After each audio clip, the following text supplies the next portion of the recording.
Despite significant lobbying, Australia has failed to secure a speaking slot at a headline climate summit this weekend. It's understood the announcement the Prime Minister wanted to make wasn't ambitious enough to warrant a place at the appropriately named UN Climate Ambition Summit. The leaders of more than 70 nations will, however, be making announcements, but the UN says Australia simply hasn't met the threshold to speak. We will not be commenting on the participation of individual leaders, but the three co-hosts, the UN, UK and France, provided all member states with very clear guidance from the outset that speaking slots would go to countries and other actors who show the most ambition right now.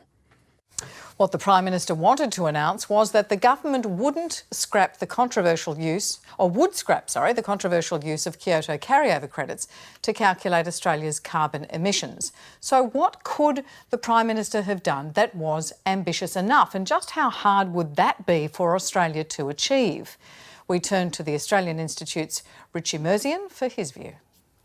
There's nothing stopping Australia from going carbon neutral. The technology's there. The economics are in our favour when it comes to that energy transition. All it's missing really is political will. To get to net zero by 2050, it's a pretty simple equation. The first thing you do is you get to 100% renewable energy. In some places that's already been achieved, like the ACT. In South Australia, it'll be achieved in 2030. And in other places, they're going even more ambitious. Tasmania wants to get to 200% renewable energy. Once you get to 100% or more renewable energy, then you electrify everything. You electrify your cars, you electrify your houses, you get off gas for heating, you get onto electrical heating. And then the final one is you stop cutting down trees, you start planting more trees. We're seeing a rise in targets, both from the US and now from China, Korea, and Japan. They're the ones who import all our coal and gas. So there's going to be consequences to how Australia operates economically. And those consequences could hurt serious communities.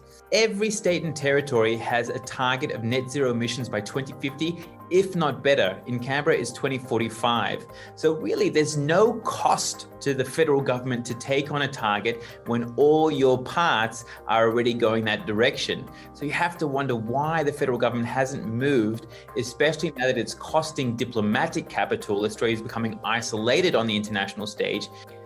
It seems like the Prime Minister, or really both the opposition and the government, seem to be listening to the loudest voices, but they're not the ones that represent the majority when it comes to actual ambition on climate action. So it seems like politics, particularly that loud, laggard politics, seems to be dragging back Australia's climate ambition.